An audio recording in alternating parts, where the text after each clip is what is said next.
Hi, everyone. I'm Elaine Quijano. The fourth Democratic presidential debate has just wrapped up. The largest presidential primary debate in U.S. history took place against the backdrop of an ongoing Democratic-led impeachment inquiry into President Trump.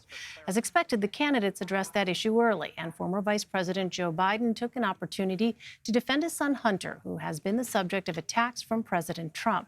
The candidates also debated over health care, with arguments over the feasibility of proposed Medicare for All plans taking center stage. There was also a lengthy discussion on foreign policy, with candidates debating the various responses to the ongoing situation in Syria. We also saw stark differences between Mayor Pete Buttigieg and Beto O'Rourke on the topic of gun control. And a few, but not all, candidates questioned on their age. There were topics all the candidates agreed on, including regulating big tech, jobs, and the economy, and their desire as a party to beat President Trump. Here's some of what you may have missed. The idea that we have a president of the United States who is prepared to hold back national security money to one of our allies in order to get dirt on a presidential candidate is beyond comprehension. I did my job. I never discussed a single thing with my son about anything having to do with Ukraine. No one has indicated I have. This president had obstructed justice and done it repeatedly. He is indeed the most corrupt and unpatriotic president we have ever had. We have to impeach this president. We are talking about ongoing proceedings to remove a sitting president for office. This has got to be about patriotism and not partisanship. The fact is, Donald Trump, when we're talking about him, we are losing. Why does everyone else on this stage think it is more important to protect billionaires than it is to invest in an entire generation of Americans? Thank you, Senator. I want to give a reality check here to Elizabeth, because no one on this stage wants to protect billionaires. Not even the billionaire wants to protect billionaires. If I had a buck for every argument that I've witnessed like this, I could pay for college for everybody. Women are the majority of the population in this country. People need to keep their hands off of women's bodies and let women make the decisions about their own lives. Thank you, Senator. We are seeing all over this country women's reproductive rights under attack, and God bless Kamala, but you know what? Women should not be the only ones taking up this cause and this fight. Medicare for All is the gold standard. It is the way we get health care coverage for every single American. I don't understand why you believe the only way to deliver affordable coverage to everybody is to obliterate private plans. Donald Trump has the blood of the Kurds on his hand. They lost their lives. This is shameful, shameful what this man has done. Think about how absurd it is that this president is caging kids on the border and effectively letting ISIS prisoners run free. We must be unafraid in ensuring that we hold Russia accountable for invading the world's greatest democracy. We have an erratic, crazy president who knows not a damn thing about foreign policy and operates out of fear for his own re-election.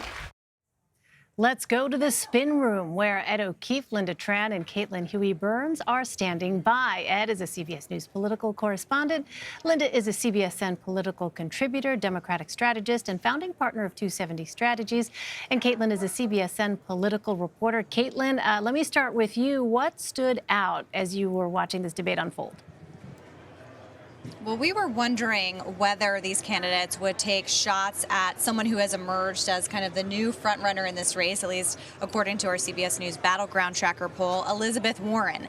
And I think I counted about 6 or 7 candidates who did just that. Amy Klobuchar, pretty much right out of the gate, as well as Pete Buttigieg, some of the more moderate members of this group, or at least trying to exert themselves as the more moderate members of this group. But we also saw Kamala Harris go after her. Tulsi Gabbard, they really clearly saw her as the rising person here, and they've already seen that attacks against Joe Biden, who had been the front runner for most of this race, really kind of backfired. So that was an interesting dynamic to see, something that we really hadn't seen before. And we were also wondering about Bernie Sanders, whether he would use this opportunity to make a strong comeback after being sidelined after having a heart attack. And I made the comment earlier that I don't think you could have told that he had had a heart attack this just recently. So I think he accomplished what he needed tonight. And our own Ed O'Keefe, of course, confirmed that the Congresswoman Alexandria Ocasio-Cortez is going to endorse him this weekend. That's right. He had hinted during the debate at a big rally being held Saturday in New York. We now know that it's not Cardi B who's joining him, as some have surmised. It's actually the Congresswoman from Queens and perhaps some other liberal Democrats. We haven't nailed that part of it down just yet, but that's a big sort of feather in the cap for Sanders, though not necessarily surprising because they are in many ways ideological soulmates. But we do know that Elizabeth Warren was definitely after that endorsement. Others would have liked it as well, but apparently she is planning, we're told, to endorse him on Saturday. As somebody commented on Twitter to me, even Ray Charles might have seen that one coming. If you get the joke, forgive me, but it's kind of there's a fair point there that perhaps because of their ideological similarities, and sort of their sensibilities on, especially on the economy.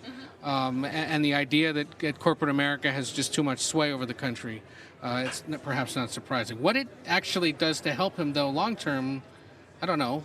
What could it possibly do beyond maybe rallying? The young vote.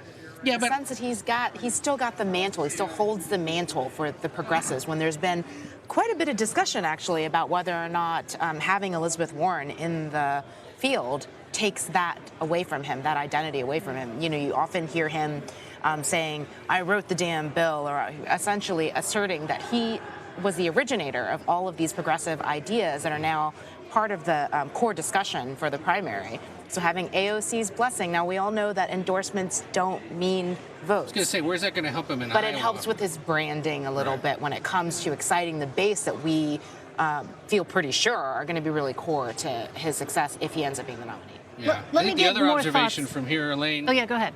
Oh, go ahead. Go ahead. Well, no, I was just going to say, we were just gonna on the debate. that it's.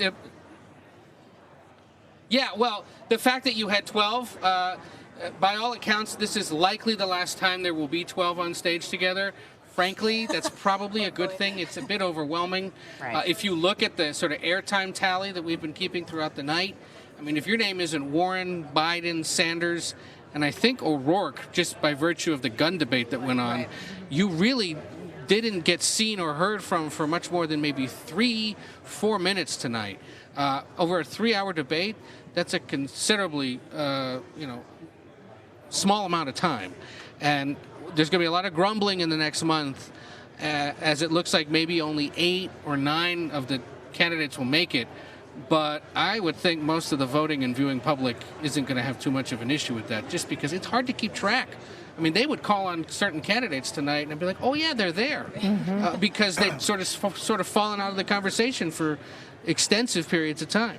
Right. Lynda, And what it was about you as pretty the interesting. Democratic strategist? Sorry to interrupt, Caitlin. We're dealing with a slight satellite delay, as our viewers can probably tell. But, as a Democrat watching this take place, Caitlin pointed out how pretty early on we saw this pile-on, essentially, over going after Elizabeth Warren, who has ascended, at least in our CBS News Battleground Tracker, in those early states. Yeah, I mean, I think we all anticipated that there were going to be attacks against Elizabeth Warren, given the shifts in the race and the state of play. And honestly, I think she handled it quite well. I mean, she maintained her approach that has served her so well across the previous rounds of debate. She was substantive. She went back to her ideas. She was humorous at times with her little short, pithy comebacks. And I think she handled it really well.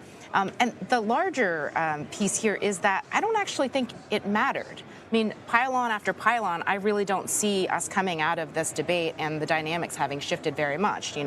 The 3 folks at the top are generally at the top. Maybe Mayor Pete grew a piece of the pie for himself because I thought he was quite eloquent and forceful in some of the exchanges that he had. But for the most part, I think everything's kind of the same. Oh, the only other one is Amy Klobuchar may have bought herself some time, at least in Iowa, where she's actually managed to turn things around and start climbing again. And you wonder, if you're somebody who looks at this and thinks, gosh, Warren, I don't know if we can afford to do that. You saw Buttigieg and Klobuchar tonight, certainly, in addition to Biden, sort of provide themselves as a viable alternative. And given both of them having Midwestern roots. I mean, overall, as a Democrat, I would say the win was pretty good for the party overall. Because if you were tuning in for the first time tonight as a voter, you were seeing a bunch of very intellectual, smart, clear-minded individuals, and they were really good. Elaine, we may have our first contender of the night here to come chat with us. And I think what we'll do is have Lynda. I think you can take that with you. Okay. And then we'll have you on plug. It is also playing a dual role as producer here as we work out the logistics. This definitely is live, folks, but this is what happens. The ritual begins. The corralling of the candidates is underway. All right, take it away. It is. And we're joined by Secretary Julián Castro, who endured 3 hours with 11 other contenders tonight. This was a little more crowded than last time. It was, having 12 people on the stage, that means that everybody's going to get a little bit less time. I thought that there were some great issues that we covered. There are also some issues left off the table that I think should have been addressed, whether it's the issue of housing, which I've challenged the New York Times and CNN to address because so many people are having a problem finding an affordable place to live. So many families paying 50, 60, 70% of their income every month in rent, but we never addressed something like that. We didn't address immigration this time, even though there have been differences in people's perspective on that. So we left some big issues off the table, even though it was a 3-hour debate. Did you get enough time tonight? I never think I got enough time, and I think this time I had the lowest amount of time. And so, we're going to keep working hard, though. I think I made the best of my time, the best use of the time that I did have, and people got a sense that I have a strong, compelling vision for the future of this country. From the very beginning of this campaign, I've fought for people with vulnerable communities that often don't have their voice heard.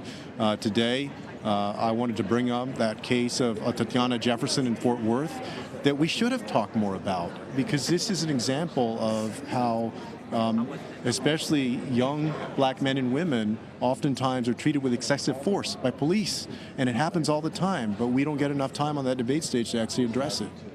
In the last debate, Mr. Secretary, you were pretty harsh against Joe Biden. Did you recalibrate tonight? We didn't really see you go after him at all. Did you see that you didn't really get much of a return on that last time around? No, what I saw was that, he and I had a disagreement on health care.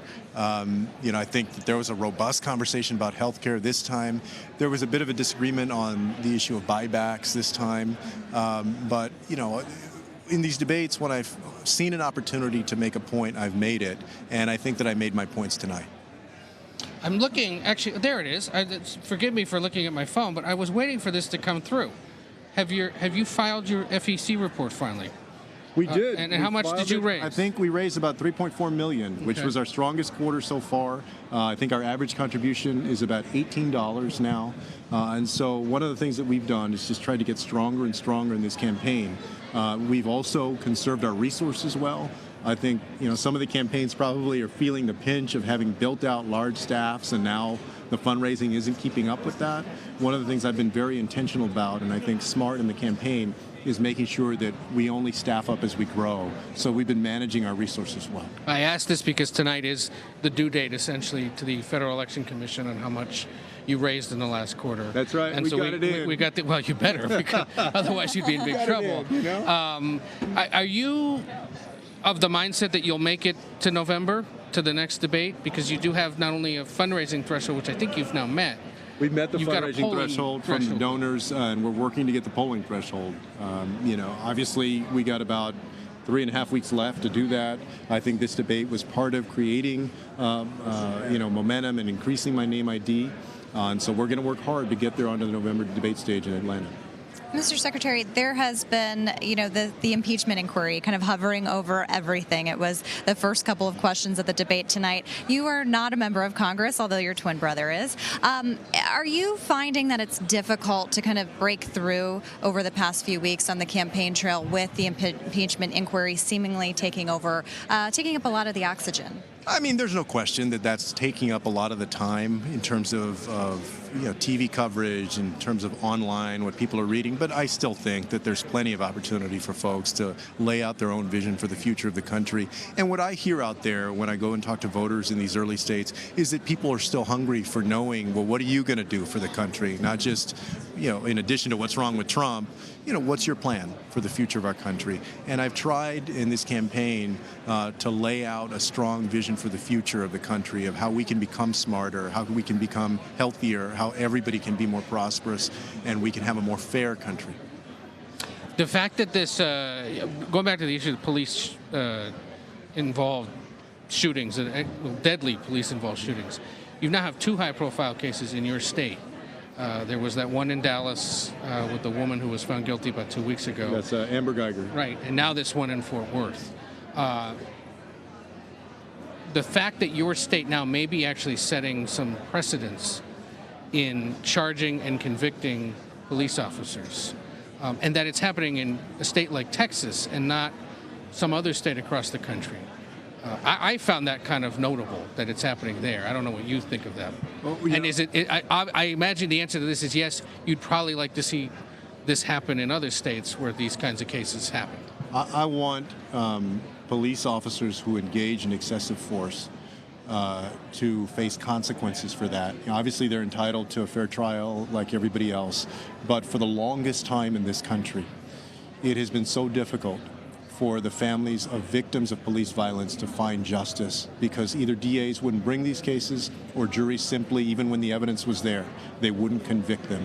And we're finally starting to see, and I'm glad that it's in Texas, I hope it's in other places too, we're finally starting to see more justice, as there should be.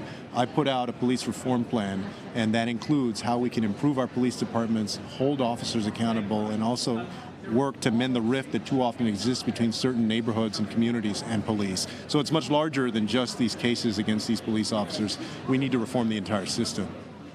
All right. Well, Secretary Castro, thanks again for stopping by. Okay. It was good to see you. Thanks, Ed. Thank you so much. Good to see you. We'll talk to you soon. Thank you. Elaine, we should send it back to you in New York because I know you have a handful of people there with probably lots of thoughts on what went on tonight. Oh, We'll be here for when the thoughts. next candidate stops by. Okay, excellent. We'll check in with you in just a bit. Ed O'Keefe and Caitlin Huey-Burns, thank you. Let's bring in our panel. With me on set is Major Garrett, Leslie Sanchez, Molly Hooper, and Antjuan Seawright. Major is the chief Washington correspondent for CBS News. Leslie is a CBSN political contributor and Republican strategist. Molly is a CBSN political contributor.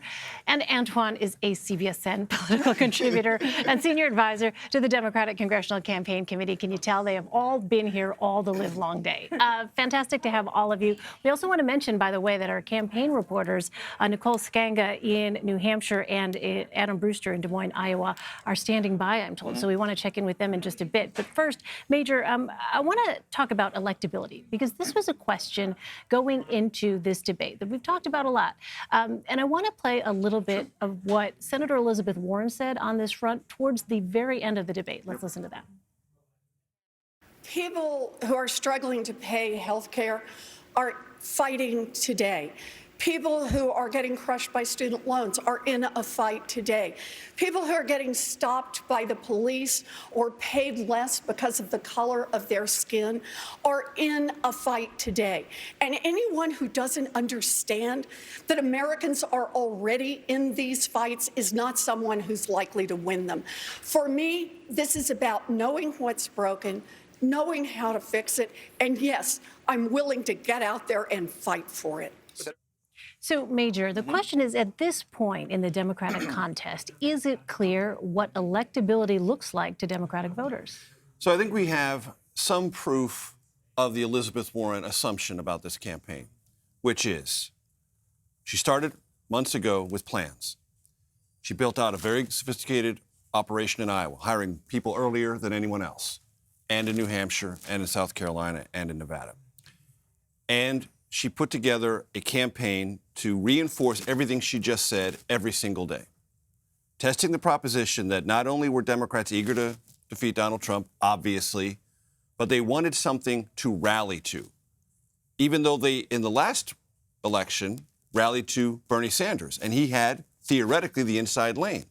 We have watched her, step by step, day by day, week by week, month by month, take that inside lane away from Bernie Sanders.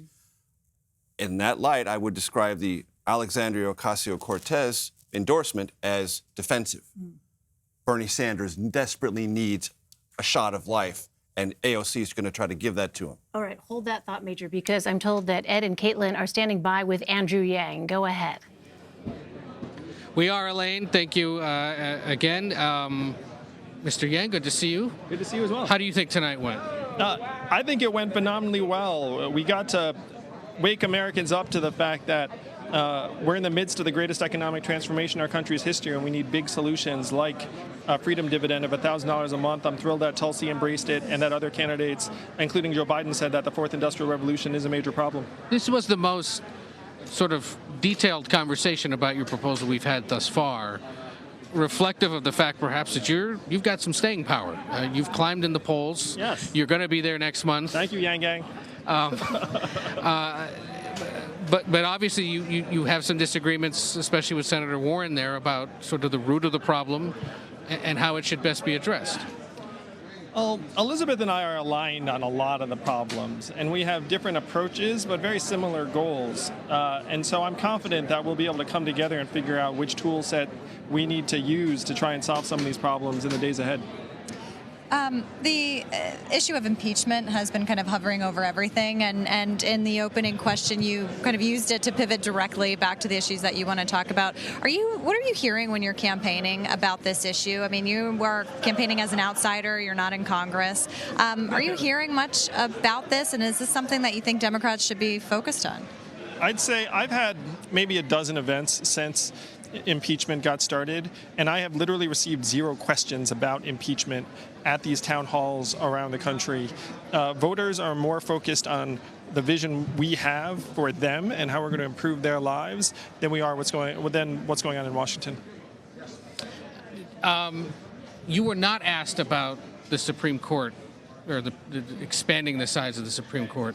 There was a group, Demand Justice, which is one of these liberal groups pushing for change in the court system, especially today, put out a list of potential shortlist justices. I don't know if you've had a chance to see this. It has people like the California Attorney General Javier Becerra, a bunch of people who work at the ACLU and the NAACP. Would you be willing to put out a list of potential Supreme Court nominees as this campaign continues? I don't think those lists are a must by any means. I'd be happy to present my vision for what I think the next Supreme Court justice appointees should look like. One thing I agree, and I didn't get to talk about it on stage, we should adopt term limits for Supreme Court justices. It would help depoliticize it. It would make it so that we aren't, frankly, relying upon the health of 80-plus-year-old justices in order to maintain the law of the land and the composition of the court. 18 years is a long time. And the fact is, Supreme Court justices used to retire regularly for any number of reasons. They weren't there for decades. So how long would you have them serve? 18-year terms would be plenty for them to be free of interference, but short enough so that you'd have people coming off the court every couple of years, and so it would become much more stable and less of a political firestorm. And why 18? We don't normally do terms and numbers divisible by 3 or 6. Well, if you had 9 Supreme Court justices, that would mean one rotates off every 2 years. Okay. All right. Great. Well, Mr. Yang, good to see you as always. Great we'll to see you in Atlanta. Thank you. All right. Thank you. Good to see you. Elaine, back to you in New York. All right. Hey, Elaine. Hi. Thank you, Mr. Yang. All right. Ed O'Keefe, Caitlin Huey-Burns. We'll let you get back to corralling those candidates. Let's bring in now our CBS News campaign reporters, Nicole Skanga and Adam Brewster. Nicole is joining us from Nashua, New Hampshire, and Adam is in Des Moines, Iowa. So, Nicole, let me start with you, first of all. What did voters there in the Granite State have to say about what they saw from the candidates at the debate? Well, New Hampshire voters tonight told me that they were concerned over some of the divisiveness they saw on stage, kicking things off with a question about impeachment, which quite frankly, as one voter put it to me, is just not a top 5 issue for him. But they did have a whole lot to say about issues that were not discussed on the debate stage tonight, namely climate change and immigration. Things voters were excited to hear about. Foreign policy.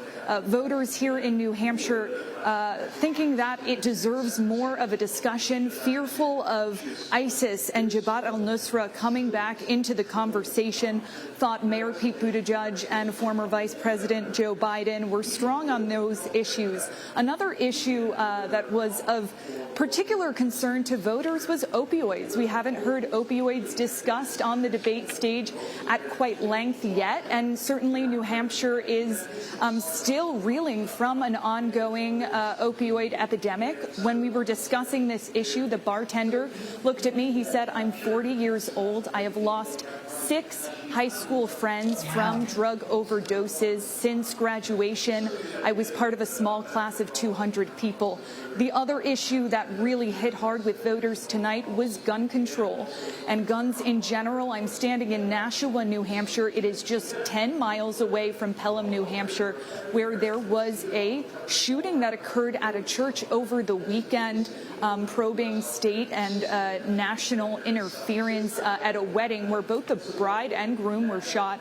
So of certain concern to people who were discussing that local issue amidst a larger conversation about guns, Elaine.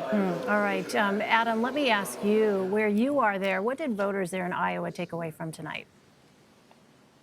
So I was at the campus of Drake University watching with about a few dozen students who gathered for a watch party. And many of them pointed out, when you asked them, what are your thoughts on the debate, immediately turned to some of the attacks that they saw and noticed that as a difference compared to previous debates. And a couple gave a nod to Senator Cory Booker, saying they liked his message of saying, hey, let's not all beat up on each other. It was a pretty friendly room to Senator Elizabeth Warren, and so I asked some people who liked her or considering supporting her or you know, strongly leaning towards her, how they thought she fended herself off. And many of them unanimously said that they thought that she did a good job and that it showed poise. It was a friendly room for her, but they thought she handled herself well. All right, Adam Brewster and Nicole Skanga, thank you very much. Let's take you back to Westerville, Ohio, where Ed O'Keefe and Caitlin Huey-Burns are standing by with Senator Kamala Harris. Caitlin?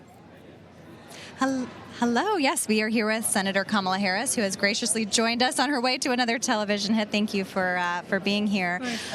You know, in the first debate, you made a lot of news by going after Joe Biden. And then we've seen, I know that you don't look at the polls all the time, but we've seen the campaign kind of make some readjustments. Do you regret making that shot early on? Well, I didn't think of it as a shot. I thought of it as, and I still think of it, is that we had a legitimate disagreement. And it related to an issue that I feel deeply about and obviously have a personal experience with.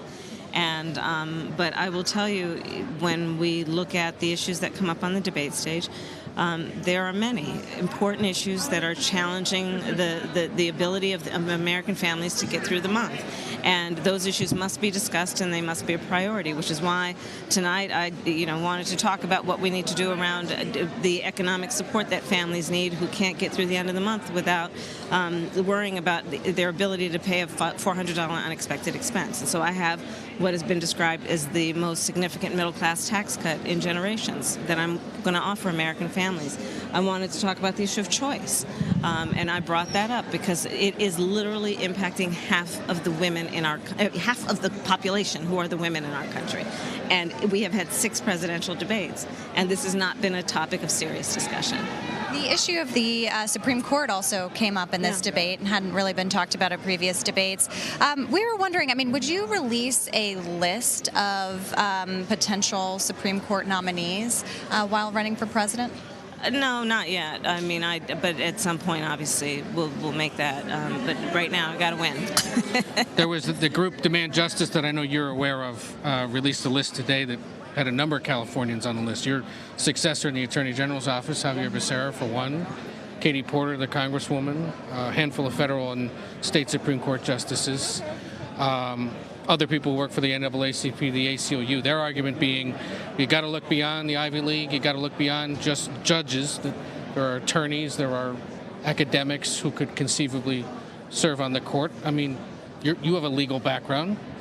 You won't release a list, but is there any type of person or experience that you would want to see potentially? Absolutely. I'm going to, and I have done this before. I did this as Attorney General of California, where I reviewed nominees to the California Supreme Court, and I do it now in the Senate Judiciary Committee. And so I'm going to look for someone who has life experience. That's very important to me, not someone who has lived and worked in an ivory tower, because the decisions that court makes impact real people. If the United States Supreme Court hadn't decided Brown v. Board of Education, I would literally not be here right now. I'm looking for every candidate, and any candidate that I seriously consider has got to respect the precedent of Roe v. Wade and respect the precedent of Brown v. Board of Education. And these are qualifications that, for me, are not subject to debate. which is the need to have people on these courts who are going to serve for a lifetime, who are prepared to fight for the values behind our Constitution and support legal precedent as it relates to some of our most fundamental values. One more real quick. You're on the Senate Intelligence Committee. Yeah. Obviously, there's a lot of work going on there back in Washington. What's your understanding of where the committee's work is on the fresh issues now raised in the last 6 weeks or so by the president's outreach to Ukraine, but also the underlying investigation that's still underway? Well, the Senate Intelligence Committee, I can tell you from my experience, it has been working on all issues in a bipartisan way, and I believe on this issue, like all other issues, takes these matters very seriously and will rely on the long-standing integrity and hard work of our intelligence community to help inform our decisions in our role of oversight. You said go ahead, Caitlin. You have called for impeachment. Any concern about, rendering this judgment before going through this process? I mean, look, I just believe in plain talk, and the reality is that it doesn't take much if you've been following what's happening to see that this president essentially has confessed to a crime, did it right, gave us all the information and the evidence, and then tried to cover it up. So I don't believe in sugarcoating or playing around with people about what I believe, and based on what I believe and based on what we've seen, I think that there is an impeachment in Donald Trump's future. All right. Senator, Kamala thank Harris, you so thanks much. for stopping by. Thank you for I know stopping you've by. effing moved to Iowa, as you said. Yes. So we'll see you there tomorrow, I think. You're headed to Dubuque? I will see you there All right, tomorrow. we'll be there as well. Thank you, Senator Harris. As we swap out Senator Harris, Elaine, we have Senator Klobuchar set to join us up here as well. Okay. Because, this is how it works, as you remember. Hello. Yes, Senator, how are you? Come on up. Good to see you. Hello, good to see you. Thank you so much. So things are going to get a little awkward in the Senate cloakroom after tonight. Oh, come on. We've always had debates. We've had debates in leadership. Bernie and Elizabeth and I are all in the small group of leadership on the Democratic side of the Senate. We've had debates all the time, sometimes behind closed doors, sometimes not. And I think that's part of it. I have a lot of respect for Elizabeth. I just have some different views than she does. We both want to make health care more affordable. I just think the better way to do it is with a public option. We both want to make education more affordable. I just don't think you do it by paying for college for rich kids. I think there's a better way with doubling Pell Grants and then focusing on those 1- and 2-year degrees. Someone said to me tonight she's doing tonight what a lot of Democrats have been worried about when it comes to Elizabeth Warren, saying what needs to be said regarding some of the proposals that she's put forth and the real challenges that the party could face if she ends up being the nominee. I mean, was that the goal tonight, to sort of remind people that, hey, if we go with this kind of a plan or this kind of a person, we run the risk of losing places again like Ohio, Michigan, Wisconsin, etc.? Well, first of all, my goal was to make clear where I'm coming from as I vie for the nomination to be President of the United States. That was my number one goal. My second goal was to make the point that what unites us is more than divides us, even if we have these policy divisions. And the third is, we're in the middle of Ohio. We lost Ohio big time in the presidential race, yet my friend Sherrod Brown came roaring back and won big time. So how does that happen? Well, we need a candidate that can win in the Midwest, that can win in those states of Michigan and Wisconsin, and let's add in Pennsylvania, as well as Iowa, and yes, Minnesota, my home state. And I have the track record. I'm the only one on that stage that has a track record of not just doing in some fluke election. Time and time again, I've overperformed what our national ticket has done, and I've done it by winning in the red areas and in suburban areas like this one, and going not just where it's comfortable, but where it's uncomfortable. That point had to be made, because the one thing that unites Democrats is we want to win. The impeachment inquiry was the first question asked. You serve in the Senate, obviously. Are you ready to make the judgment on actual removal of the president? Well, I had made very clear I think his conduct is impeachable. I think it's illegal. I can't tell you exactly what counts we're going to see coming over from the House. So, I'm a former prosecutor. You look at what counts you have and you make a decision. That's what our job is. But I think that is, to me, this is such a bigger issue than that. As I talk to workers who've been been laid off in Ohio. As we talk to farmers, we've got soybeans, big soybean state here, but you didn't know that, mounting up in the bins. Look, this guy, time and time again, puts his cronies and his friends in front, and his own partisan issues and his big business issues, he puts them in front of the American people. And that's at its core what happened here when he called the president of Ukraine. He didn't talk about Russian invasion and how we can work together for what Putin did with annexing Crimea. No. He goes and says, oh, hey, will you dig dirt on one of my political opponents right after he's frozen aid? That is a bigger deal than even the legality of it, because it shows to me right clear exactly what he did when he believed Vladimir Putin over his own intelligence agents, when he allowed those Kurds to be slaughtered because he just made one call, talked to Erdogan, that's it. I think this is a guy who's doing really bad things, and the American people are seeing it. That's why you see support for going forward with an impeachment. But more than that, we have to make the case that that's exactly what's happening with economics and what's happening to the people in this country. And do you think voters, when you're out on the campaign trail, especially in a place like Iowa, are they thinking about it that way, or do Democrats really have to kind of make this case, draw all those lines when it comes to relating impeachment to the everyday issues that you've been talking about? When we made the case on the Mueller report, and I was very involved in that on the Judiciary Committee, I think it got a lot.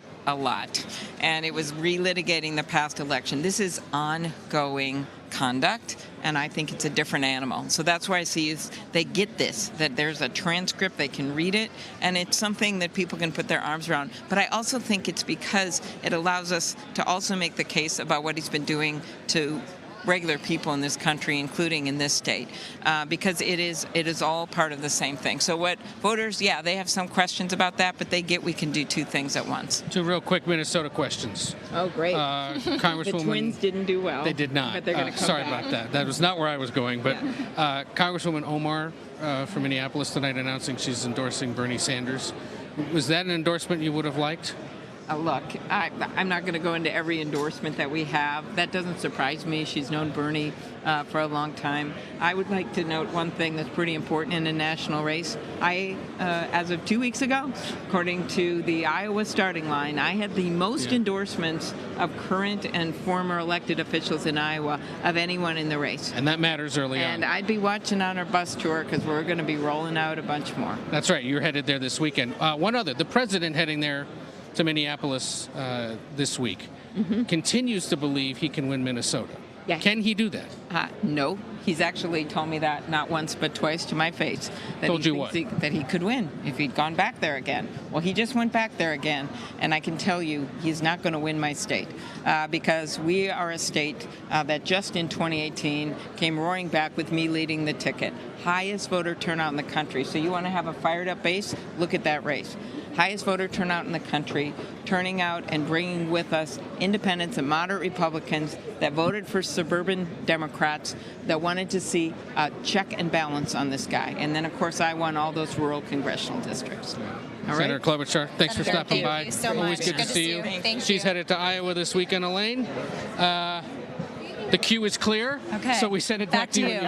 All right, excellent work as always at O'Keefe. Caitlin Huey-Burns, we will check in with you in just a bit. Let's turn back to our panel here. And Antjuan Seawright, I want you to evaluate what we just heard, but also what we saw earlier in the debate from Senator Amy Klobuchar. This argument about the Midwestern appeal of her campaign and how she is the kind of candidate that can actually reach and connect with those voters that were lost to President Trump in 2016. What did you make of, how would you evaluate her performance? So let me say a couple things. Amy Klobuchar and Mayor Pete had the better nights of anyone on the debate stage, clear cut, plain and simple. I think what she is trying to do is pick out a lane on the highway for her car to ride smoothly down. Arguably, the progressive lane is occupied in a unique battle between Warren and Sanders. The pragmatic center-left approach, I think Biden has kind of taken up that space. So she's trying to carve out her own little space from a regional standpoint. I think it's very smart. Look, I think tonight her and Pete did something that other candidates have not been able to successfully do. Allow their offense to be their defense and go after the #1 contender. and that is Elizabeth Warren. I will not call her the front runner yet because she still has not proven that in God's country, South Carolina.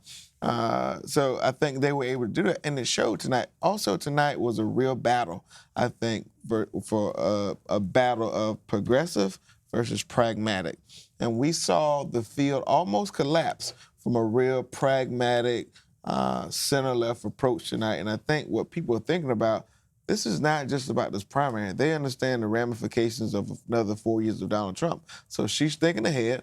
And for Amy Klobuchar, I think it's really about staying competitive and trying to make it through Super Tuesday. So kudos to her. I think she came very prepared for this debate. So let's play a little bit of Senator Klobuchar. This was early on in the debate going after Senator Elizabeth Warren on Medicare. At least Bernie's being honest here and saying how he's going to pay for this and that taxes are going to go up. And I'm sorry, Elizabeth, but you have not said that. And I think we owe it to the American people to tell them where we're going to send the invoice.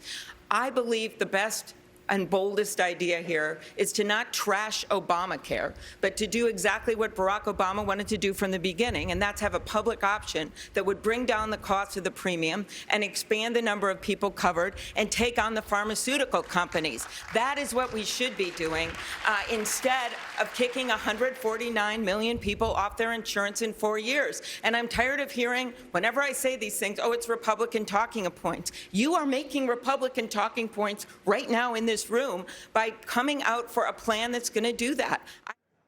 Antjuan, you have some thoughts on that? Look, the number one rule from my leader, Jim Clyburn, for this business is knowing how to count. Overwhelmingly, every poll shows that protecting the Affordable Care Act as infrastructure for health care is the best route, not just for Democrats, but for the country.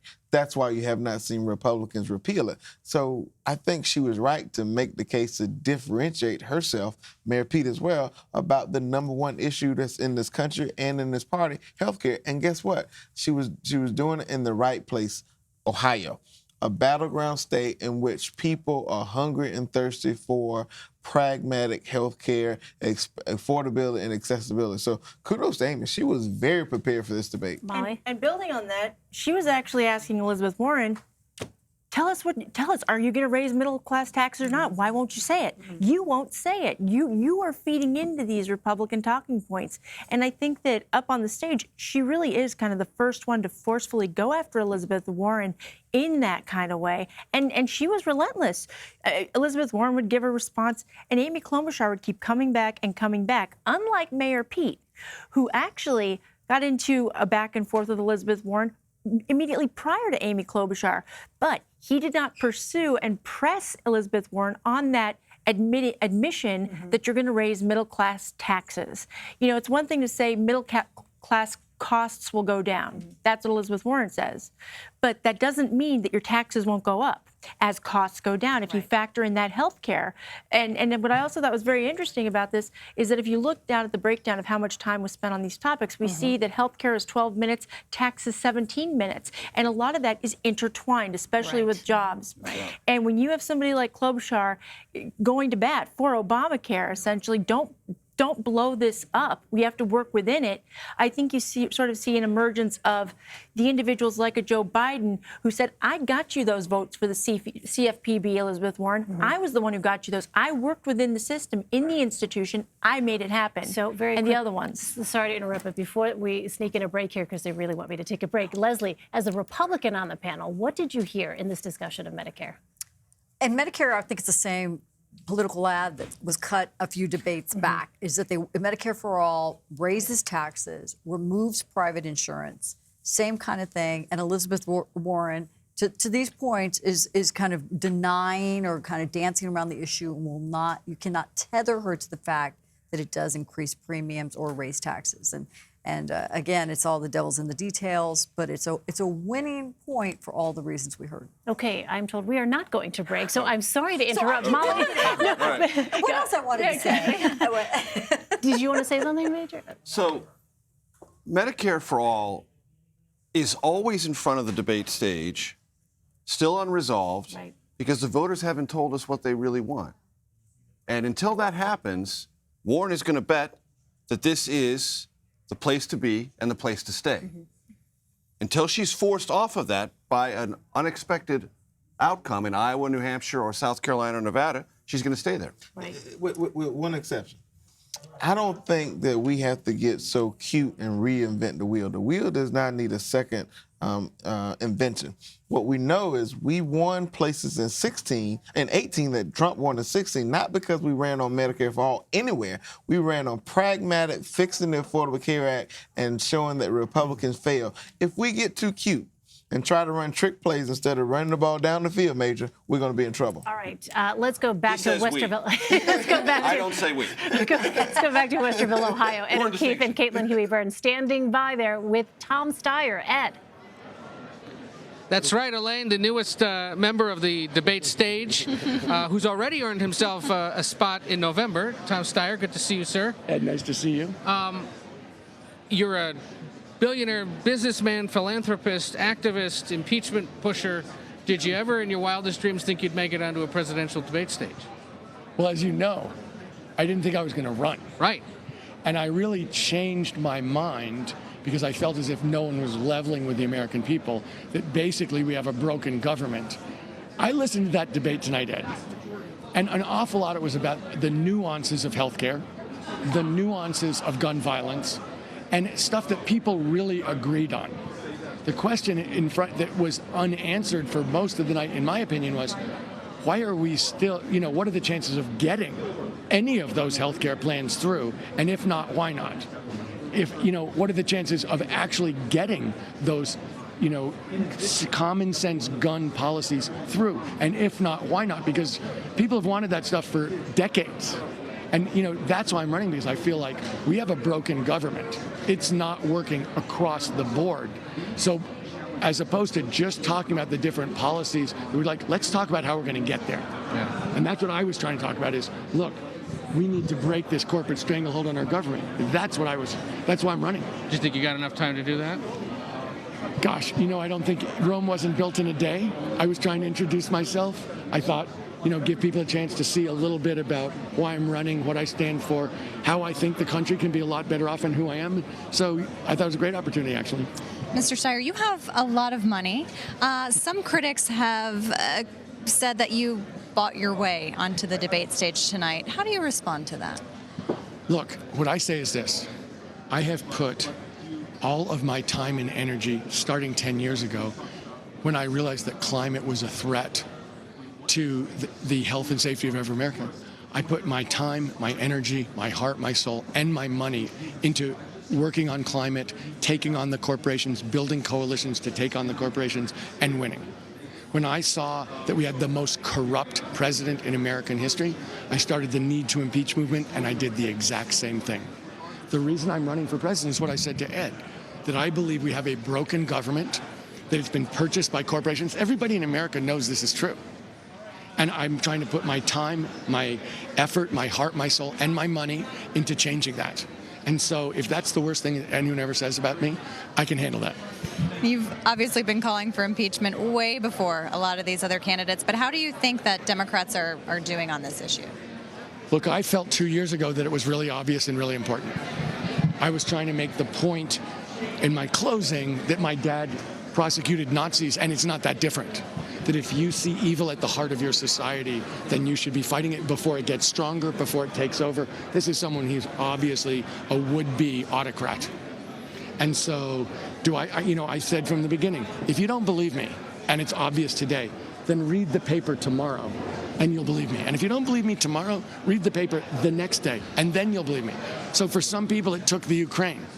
But the Ukraine is completely consistent with this corrupt president putting his personal interests ahead of the American people, using his office for his own gain, and then covering it up.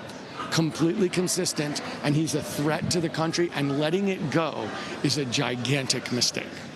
Mr. Steyer, thank you so much for being here with us, and we'll see you at the We'll see you at the next debate in November. Elaine, as we say goodbye to Tom Steyer, we say hello to former Congressman O'Rourke from Texas. Hello, Congressman. Good to see you. How are you? Isn't it nice how they line up like that for us? Yeah, it's just happening. the easiest spin room that we've had so far. Good to see you again. Likewise. How do you think tonight went? I thought it went really well. I got a lot more time to speak and to make my case and to lay out a vision for America when I'm president that is fearless. Make sure that we are allowing everyone to be successful, bringing everyone into this country's success. And we talked about really important issues like gun violence. We talked about climate, mentioned working on immigration across the aisle with Republicans and Democrats. We talked about competing visions of healthcare and how we're going to pay for it and who will be taxed. And I was able to say that if your family's making less than $250,000 a year in this country, you will not see a tax increase in my administration, even though we have a very ambitious agenda to make sure that everyone has healthcare, that we fulfill our mission when it comes to education, including everybody in the economy, combating climate change before it's too late. We can do these things. We can pay for it, but we don't have to tax the middle class or those who are working to get into the middle class. Congressman, last week at a forum, you said that churches shouldn't get any tax exemption if they don't support same-sex marriage. And a lot of Republicans seized on that, but some Democrats did as well. Do you regret making that statement at all? What point were you trying to make? And any concern about kind of what that would lead to? Here's the point that I'm making, and I think this is a fundamental American value, and most Americans agree with it. The way that you practice your faith is none of my business and none of the business of the government. You should be free to do that without interference. But when you offer some service in the public sphere, if you're a nonprofit, including a church that has an educational program or an adoption service or offers health care, and you deny that to our fellow Americans based on their race, their ethnicity, their sexual orientation, which is what I was talking about, or their gender identity, then we have a problem. And not only do I think that is against the law, and I will make sure that it is clearly against the law as president by signing into law the Equality Act, which will protect the full civil rights of every single American. But if you were to persist in denying equal treatment to our fellow Americans, then you should lose your tax-exempt status. And it's not a novel idea. In fact, in 1983, Bob Jones University lost their tax-exempt status for this very reason. Now, in that case, it wasn't sexual orientation. It was based on race. But that's a fundamental American idea that we are all created equal and should have equal treatment under the law. So that's the point that I'm making. And again, I think that's a basic American value, one with which most Americans agree. You had a pretty testy exchange with Mayor Pete Buttigieg. Can you kind of walk us through that exchange? It was on the issue of mandatory buybacks, which you have supported. Yeah, I want to make sure that we end this epidemic of gun violence in America. 40,000 gun deaths a year.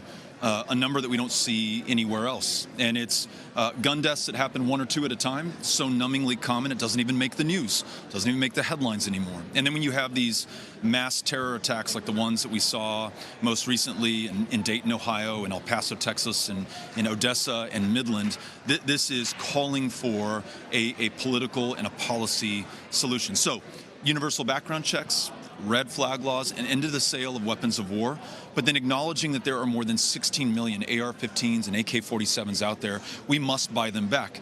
And I think the dispute is what is politically possible in this country. And if you're governed by the polls or the consultants or the focus groups, as Mayor Pete seems to be, then you stop well short of the solution that we need. If you're willing just to call it out for what it is and to do the right thing, regardless of the political consequences, as I'm suggesting America does, then we really have a chance to save so many lives and to make sure that we avail ourselves of this opportunity. So I think that was the heart of the disagreement between us. I'm confident that the American people want to see us act on gun violence and not do half steps or half measures, but do everything that's required to save the lives of our fellow Americans. There's the political disagreement to this, though, but there's also and you were asked about this, the sort of practical and logistical way of how you would carry this out. It's the same question that was put to the president when he said, we might as well round up all the undocumented immigrants and send them back to Latin America. Yeah. There are not enough buses to do that. It would take years. So to the same point, I mean, how do you literally collect all of those weapons, either buy them back or take them back? Yeah. How are they disposed of? Who would do that? Yeah. Those are, and you have issues there of potentially of federalism, of resource management, personnel issue, because it could take a while. Yeah. You know, have you really thought that part of it through? Yeah. Listen, I believe in this country, and I believe in my fellow Americans, and I believe that when a bill becomes a law, and it is the law of the land, that they will follow that law.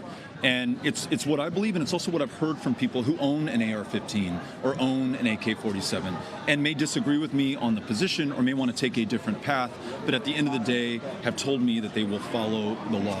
There is no law in this country that we enforce, as some have suggested we do on this, by going door to door. And I would not do that as president. And in fact, there are other countries who have come up against this same challenge and have figured it out. Australia is a really obvious example.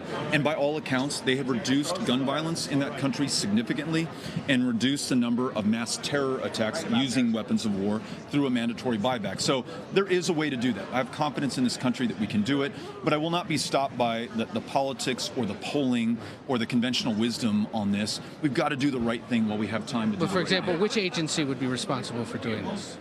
Well, that's something that we'll work on with Congress. Now, that could be alcohol, tobacco, and firearms, or ATF could be responsible for that. We could work in partnership with local or state law enforcement. I think there are a lot of ways to do this. The important thing is to get those weapons off the street. And if we stop the conversation before we've even had a chance to work out these details because it doesn't poll well, or it's not politically convenient, or it's not within the NRA-defined sphere of the debate, then we will have lost before we ever began. So I know we can do this. Will you make it to the debate stage next month? I think so. All right. Yeah. Well, we'll see you there. Appreciate it. Thank you. Good to see you. Thank you very much. Thank you so much. Always. Thanks a lot. Take care. Yep. Bye-bye. Elaine, back to you. All right, Ed O'Keefe and Caitlin Huey-Burns there with Beto O'Rourke. Let's go back to our panel here and talk about some of what we just heard. You know, Leslie, when we talk about this debate over the gun issue, what we heard there would seem to be a ready-made ad for your side. It's fantastic. Well, so tell me your thoughts on what we heard from the congressman, former congressman, not just there, but during the debate itself, when he essentially sort of doubled down on this notion of the mandatory gun buybacks. He said that, and he said that before. That was the stark contrast, that the point that he made that was resounding, and we said would be an ad last debate when he's talking about this, and this was like immediately after the El Paso shootings, but that was the position that he took. And again, he is doubling down on that, but there is not a feasible conclusion. Ed is correct to press on that point. How do you see that happening? What kind of mechanism or do you have within the federal government to do that? And how does it not deny people's rights, especially gun owner rights? And there's not a manageable solution other than the government just taking it away. So in that sense, it's untenable. And it also, I think it disqualifies him from being a candidate who's going to continue to progress forward. Not only because of money that's going to tighten up, but political ads that are going to press him down. And those two combined together tend to have a really strong impact. And I thought it was really interesting on that, you know, back and forth in particular with Pete Buttigieg for the most part and Beto O'Rourke. Julián Castro weighed in.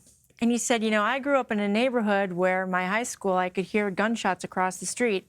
And he goes, you know, we just had this shooting in Fort Worth of a woman who was unarmed by a policeman, and he thought that she had a weapon, and he shot into the window. And he goes, I don't think we want a lot of cops coming down into our neighborhood trying to come into our homes and descend upon it to take away something that's a very violent weapon and having to defend themselves. I mean, how do you do that? Do you just go in and say, hey, I need your AK-47? It doesn't seem that tenable. Several things. One, you cannot govern if you cannot win. In order to win, you have to put forth a policy agenda that will connect with voters, not just Democrats, but independents and Republicans alike. Number two, so many people lose faith in the political system because they hear from policymakers policies that they say they're going to deliver on. They can't. I'm going to catch a lot of hell from this from Democrats, but I'm okay with this. I think we have to be very thoughtful in the policy agenda we put out because our words will be used against us in the court of public opinion, whether we're the candidate or not. I'm old enough to remember Barack Obama having a Senate and a House and could not pass a public option. If gun reform in one way or another is up to a Congress that is likely to be split, even if we have a Democratic president, it's not going to happen.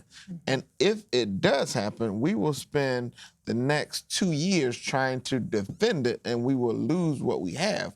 And so when candidates put together a policy position, I think they have to come from a realistic, manageable expectation part. And then finally, the federal government is overworked already. Workers overworked already. So when you say you're going to put together a policy agenda, policy prescription that's going to go into Leslie's house and grab her gun and take it away, I think we are crazy as hell to think that's realistic. You come to South Carolina and you come to somebody's house and tell them you're going to take away your gun, I think you're going to have a real problem. Well, and it's like, okay, just try it. Yeah. That doesn't seem like a very safe situation. What about, this is also a debate that's happening at a time when we know young people in particular have been energized on this issue because for young people, for instance, the survivors of the Parkland massacre, the school shooting there at Marjory Stoneman Douglas High School, they have rallied young people in ways that we haven't necessarily seen. How much of a factor, Antjuan, is that when we hear rhetoric like we've heard from Beto O'Rourke? I think it matters, but again, the one thing about millennials is that we want results. And I think what you've seen for millennial voters, particularly after Florida and some of the others, is about making policy changes that are doable and foreseeable. I think the Congress did that by passing universal background checks to Charleston loophole. Now the next step is actually getting those things signed into law. I haven't seen many millennials, even some of the Parkland group, rally for the position that the former congressman take. No disrespect to him. And so I think if voters are going to decide our political future, then I think we should probably listen to them and figure out what they want. So we want to let viewers know that we are standing by. Our Caitlin Huey-Burns and Ed O'Keefe are in the spin room. We've been checking in with them periodically as they've been working to get the candidates. We are still looking to hear from Senator Elizabeth Warren. Also, we understand Tulsi Gabbard is there as well in the spin room, and Senator Cory Booker. I believe those are the final three that we're waiting for, at least by my count. But while we wait for those candidates, let's go ahead and talk about the notion of impeachment, right? We've heard the candidates get asked about that, both obviously during the debate and then afterwards.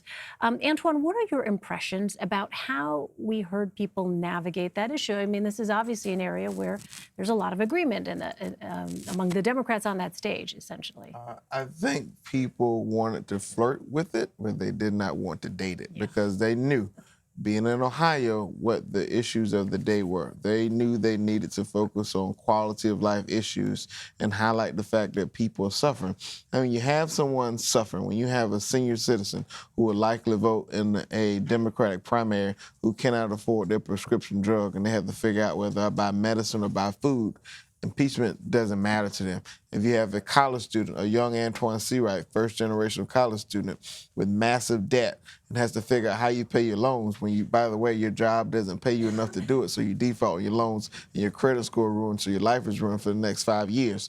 People are trying to make real life decisions. And so the impeachment stuff, it really doesn't matter to them. So I think they did a good job of flirting with the idea, talking about the need for it, talking about highlighting the fact that Trump realistically admitted to doing something wrong, but they pivoted back to the issues that run today and that things that pop up on the measuring sticks leading with health care.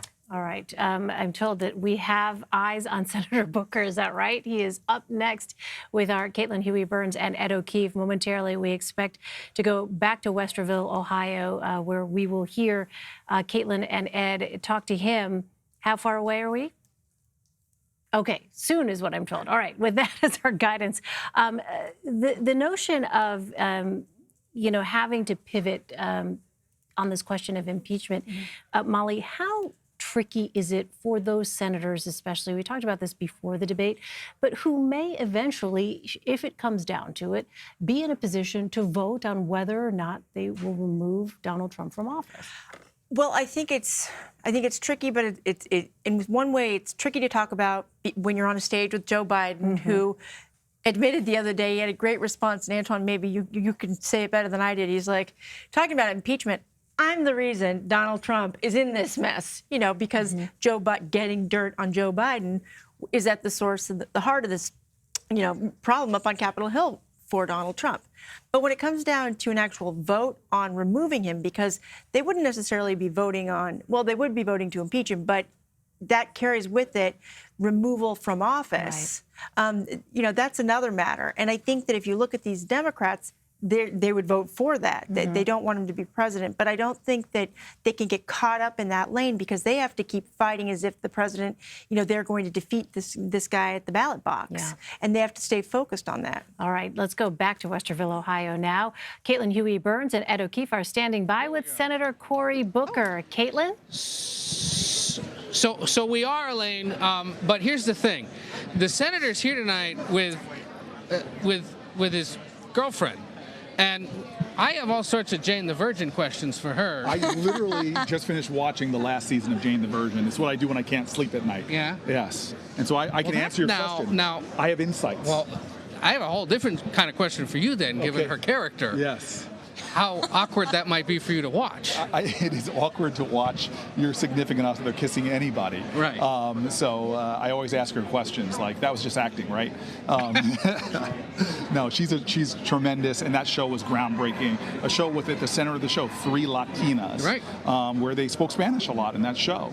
And it was a really value-based show, something that your whole family could watch, that really affirms the best of who we are. And at a time that we're seeing moral vandalism from the highest office in the land, it's nice to watch a show that's unifying in our country, that's affirming, that elevates the stories of immigrants in this nation. It was just a powerful series. So I just scored a lot of points with the wife and a bunch of coworkers who are fans of the show, so thank you for that. You're very welcome. How do you think tonight went? I'm excited. It was a wonderful, energizing stage again. I got to really talk to people about the ideas that are important to me, and the theme also, which for the Democratic Party, we've got to have a leader that can unify, that can pull everybody together across the full breadth of the stage. That's one of the main reasons I'm running, because I think this is a time in America we need leaders that are going to pull us together, remind us of our common cause and common purpose.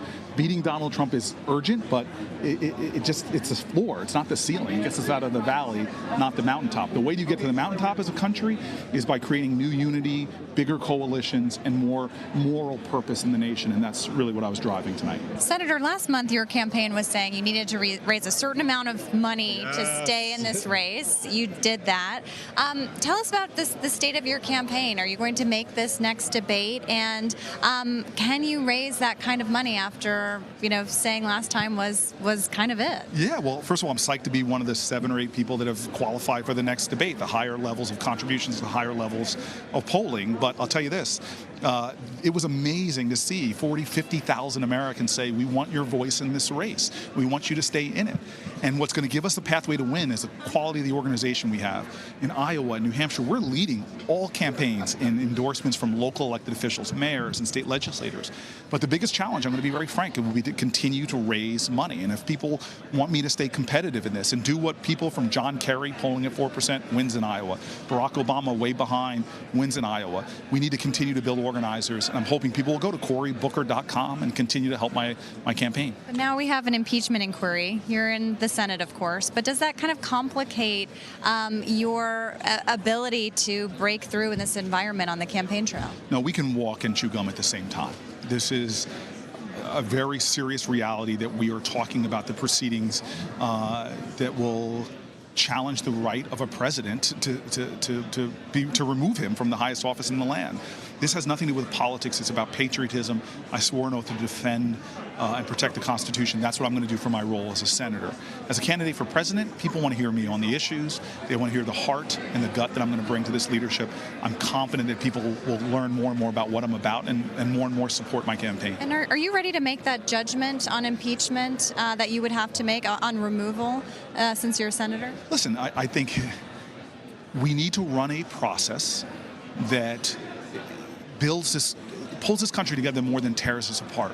We can't let this become perceived as a partisan process. We need to lay all of the facts bare for the American people, build the kind of coalitions that we need when people learn the truth. And so as a senator who has to be a juror, I don't even know what the articles of impeachment are going to be, and I will do my role because Donald Trump, I believe, has violated his role and his oath.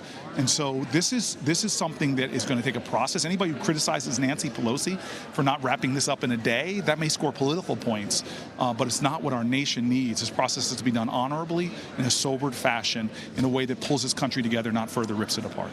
You spent some time on stage tonight defending Joe Biden and his record and his character. We've been at all of these debates. I recall there was at least 1 or 2 previous ones where you spent some time raising questions about him and his positions and his motives? Why the change? Well, two things. One is, there's differences between me and Joe Biden on important issues like criminal justice reform. That's my responsibility as a guy who believes we have a horrific criminal justice system that is actually violating many of our core principles of justice. But to allow Donald Trump's lies to be the second issue visited in a way that is an attack on Joe Biden, when this network that hosted the debate has debunked the lies of Donald Trump. But yet we were doing his work for him tonight by elevating him to a debate stage. What we should have done tonight is not give air to his lies. That would have made news. And this worries me because we saw this in the last election, where Donald Trump's lies about Hillary Clinton kept getting the lead in the news. The more outrageous things he say, the more oxygen we give it. I'm not going to play that again this time around. I don't care if it is lies about Joe Biden or lies about Andrew Yang. We're not going to. I'm not going to be one that's going to tolerate it. I'm going to call it out when I see it. Well, Senator Booker, good to see you. Thank you. Thanks for swinging by. Is Rosario joining you on the campaign trail anytime soon? You know what? She's a working single mom who just finished Briar Patch. I hope people will watch that. We literally had my first moment to go be her supporter with the premiere of Zombieland 2. Go see it. It's an amazing movie. But we're a working couple. And so I'm grateful when she can spend time with me, and she's grateful when I can spend time with her. Any criticism of her for not always being there needs to remember she's a working mom who is one of the most admirable people I know in terms of what she does for this country. And I'm honored not only just to have her as my significant other, but that she could actually find time to be here tonight. And we're actually holding a competition on our website now, CoryBooker.com, to see who can have dinner. You can have dinner with she and I at the next debate or a meal with us by going to CoryBooker.com. You get to pick the restaurant? We're both vegans, so. Okay. All right. Well, after you so that, much. hopefully you'll swing by with her and we can chat a little more at the next debate. Yeah, we'll catch up on all the if we can make it episodes. happen. Yes, watch Jane the Virgin. I was going to say, we'll discuss Jane the Virgin details. Yeah. Thank you. Adding it to my watch list. Thank you. Elaine, there you go. Covered a lot of ground there. We did try to get Rosario entertaining. Dawson for an We did exclusive. They are not doing interviews. Okay. We tried. I lost track of the number of pitches contained in that interview. All right, Ed O'Keefe and Caitlin Huey-Burns. Thanks Senator to from you. New Jersey and Hollywood pitchman, That's Cory right. Booker. That's right. That's right. All right. Thank you both very much. We'll check in with you in just a bit. All right. Let's turn back to our panel here. But before we do, I do want to toss to this SOT from Cory Booker, control room at SOT 14. This is Senator Booker early on talking about the way in which Democrats should proceed here moving forward. I mean, he talked about it there just a moment ago with Ed and Caitlin, but the notion of having a more sort of united front. Do we have that control room? Can we play that? Okay. We're going to try and pull that up here. But this is something Just talk about Ed's incredible knowledge of Jane the Virgin. And just like, can we just take a moment, pause Yes, at right. midnight, a That's moment, right. of privilege That's here. right. To That's say, right. Ed, I'm quite impressed. Yes. Do you have the DVDs? Yes. Because they came out a while yes. back. Well, that'll be, we'll have to pose that question to him And the on Twitter. Latina power and the Hispanic in the room, very yes, proud. Very proud. Okay, let's go ahead and play moving that sound from Cory Booker. This is in the debate where the senator was talking about ways in which Democrats should be approaching this Democratic contest. First of all, I just want to respond by, we've got one shot to make Donald Trump a one-term president. And how we talk about each other in this debate actually really matters. I've had the privilege of working with or being friends with everybody on this stage, and tearing each other down because we have a different plan, to me, is unacceptable. I have seen this script before. It didn't work in 2016, and it will be disaster for us in 2020. All right, Senator Booker there talking about seeing the script before. He said it didn't work in 2016. It will be disaster for us in 2020. Antjuan, what's your impression of that? I mean, the notion that, if Democrats go after each other here too hard, it'll be to their political detriment. Well, my philosophy, that great New York philosopher by the name of Jay-Z says nobody wins when the family feuds. I fundamentally believe that, look, you can run for a party's nomination without running against each other. And I think that's where we have to put down our focus. No matter the differences we appear to have from a policy standpoint, they do not compare to the differences on the other side with Donald Trump and what 4 more years of his presidency could do. I think we have to be crystal clear about that. And if we look at what the American people want, they don't want us to be divided among each other. They want to know what Democrats are for. What are we going to do? What is going to be our policy agenda or prescription that will heal some of the brokenness in this country? And I think we just have to govern ourselves from that perspective. And if we don't, we will not only fail this party, but we will fail this country. Because believe it or not, this country is dependent on us to do something different this next election. Well, what about that, though? We know, as we were talking about earlier in the program, Donald Trump's style is a known quantity now. The president is a clearly pugilistic personality. How, Leslie, do you think this sort of, for lack of a better term, nice guy approach might play, though, if you're looking at a general election? This is a different situation where, you're going to have two very, if he, in fact, becomes the Democratic nominee, but you would have two very different styles there. Style is matters tremendously because you have a populist movement behind this. This is a movement that very much appreciates this bombastic, unorthodox style of the president. And I think the other thing that's expected is that anybody that comes out to be the Democratic nominee is expected to be battle tested. This is not a sport, a soft sport. You really have to come and be able on all capacities, not only be able to press forward with an idea, build a coalition, raise the money, evangelize it, and energize and engage, activate people. There's so many different components that go to that while there may be a good speech or a great political one zinger or one-liner, that does not make a national candidate. That's why they're so extremely rare. That's why it takes them, in many cases, 1 and 2 times to run before they ascend to that. And that's why, in many cases, I go back to the governors, why people who are used to managing at a state level and have won a statewide, senators to some extent, but why it's so imperative that they have that experience. Because when you get it against a populist candidate like Trump, you're not going to win with a traditional candidate. I mean, that's one thing that Mayor Pete said. I mean, he said to Joe Biden, Elizabeth Warren, and Bernie Sanders, he goes, contrary to your beliefs, President Trump is not an aberration. There's a reason he won, and it's a false choice to say that. Essentially, what I took from it was we can't necessarily play nice. We have to come out fighting. We have to know what we're for, and we have to pound it. And we can't. We've got to fight back. And I'm not sure if we've seen that as much on the Democratic side. And I know that the Democrats love each other and all that stuff. But again, going back to that point, you look at Republican leaders on Capitol Hill, they eat their own. Newt Gingrich was ousted as Speaker in 1998 after his party won 5 seats. Right. I mean, because they didn't win enough seats. Right. And so, when they can smell blood in the water, Democrats don't. Yeah. No, I was going to, and it's kind of a political, sort of political math point. If you're talking about states like that, John McCain, if you think about those Rust Belt states and the new battleground, right? That's kind of been the battleground for a while. And John McCain won 2 of the 10, and then flip it over to Donald Trump wins 8 of the 10. And I'm talking about that, he almost won Minnesota by 2 points. I mean, all these states you didn't expect him to win. A candidate that comes forward 4 years later is going to have to disrupt all of that and swing that back, which is why we talk so much about these centrist candidates that Antjuan keeps pushing forward and these ideals. It's not going to be a candidate that, like in the vein of a Dukakis or a John Kerry. It's going to be someone that fits another bill like a Bill Clinton. And right now we haven't seen them rise yet, but that's what it's going to take to pull just enough of that for this to get competitive.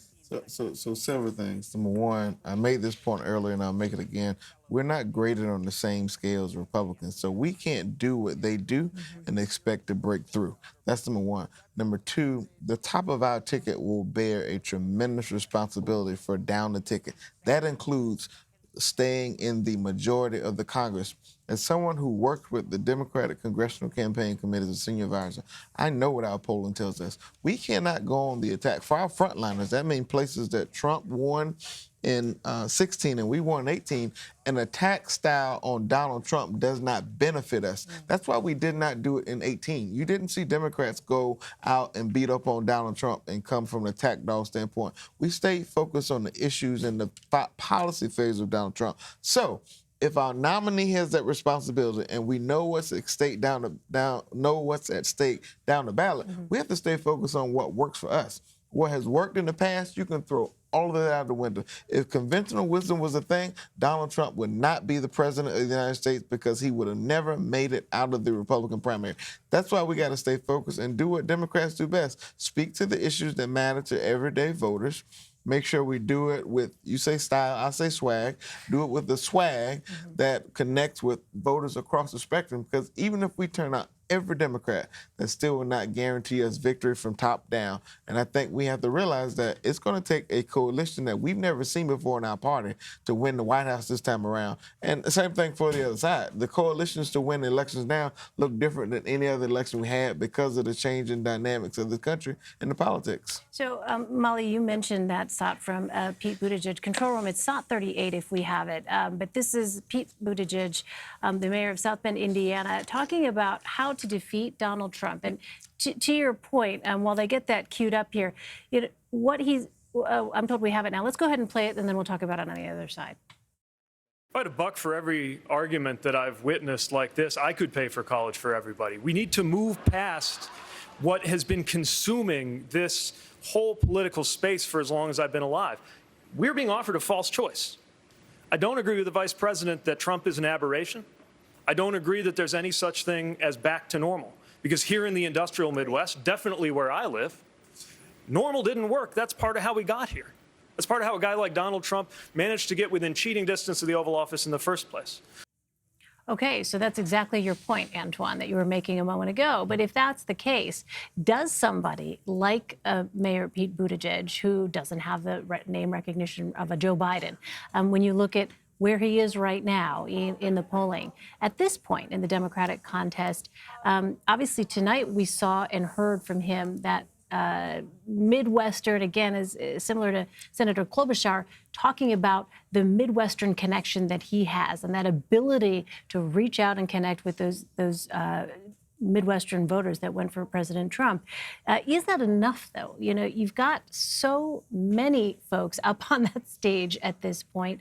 When you talk about overcoming, perhaps, some of those deficiencies that you were talking about, is a Mayor Pete Buttigieg providing that kind of presentation that some are looking for? I think his approach and I think his voice is definitely part of the solution or a piece to the puzzle that makes sense. But I think what Democrats tend to forget, and I have to step back and step out of the Democratic environment for a second. In order for us to win the White House, we have to win the Electoral College and not the presidency. And sometimes the policy positions and the way we govern ourselves is let's run up the score. Hillary Clinton ran up the score. She had 3 million more votes. Right. We did not win the Electoral College. So when we step back and we take a pragmatic approach and we're able to do what we did in 18 in Wisconsin, in Pennsylvania, in Michigan. Those are places we lost in 16, but won in 18. It came from a unique coalition that's never been seen before in the midterms. I can tell you because I was around the country doing it. And it came from a very pragmatic messaging standpoint. And it came from people like Mayor Pete adding their voice, because it's going to take a village in order for us to win this election. And so even if candidates who do not make it, we're going to have to come together from a collective standpoint and figure out how do we get across the finish line first. You know, Leslie, when you think about potentially the way in which we have seen Donald Trump actually go after a little bit Pete Buttigieg, we've seen him go after quite a bit more, of course, Joe Biden and Elizabeth Warren. But imagining what a matchup would look like, obviously we're still very, very far away from that point. But, you know, there's a generational argument there as well. There's a generational argument, but it's interesting because he reminds me in so many ways of Marco Rubio. Marco Rubio was the person on the stage that was so extraordinarily insightful, kind of a broader thinker. He was the next generation kind of Republican. He was Cuban. Cuban-American, came from a very powerful swing state. Like all of these positives. and still completely flattened and crushed is about the best way to say it by Donald Trump on that stage. Crushed. And it's been very hard to recover. Right. You know, Ted Cruz, he grew a beard and he's like out there somewhere. So, I mean, nobody has really recovered. He's best friends with Cory Booker. Yeah, right? You know, he's in a car with Beto and he's be driving around. You know, he's just like lost men, you know, out on the wilderness after they go against Trump. Right. And Hillary went out in the forest for a while. I mean, this is a very different type of campaign. Right. And I've been in some tough campaigns, but this is so personal, and it's really what people are reacting to. This is the coarsening of the culture. This is part of what we talk about, is that everybody's kind of gone to their own corners, and you hear people. What's interesting, like Amy Klobuchar, she brings people back to the middle, and when she's talking about John McCain, I mean, and maybe we're just nostalgic for all of that, but there's still an element of this country that wants to see, especially I would say women voters, people work together and find a way to just, you know, put their big big girl pants on and get to work, and that's hopefully what we'll see once we make our way through this process. All right, Leslie Sanchez, Antjuan Seawright, and Molly Hooper. My thanks as well to Major Garrett and Caitlin Huey-Burns at O'Keefe and Lynda Tran on the ground in Westerville, Ohio. We will have a full wrap-up of the 4th Democratic debate starting at 7 a.m. Eastern on CBSN AM. And the conversation continues on our website, cbsnews.com. We are going to take a quick break. My colleague, Tanya Rivera, will have more of the day's news coming up. You're streaming CBSN. CBS News, always on.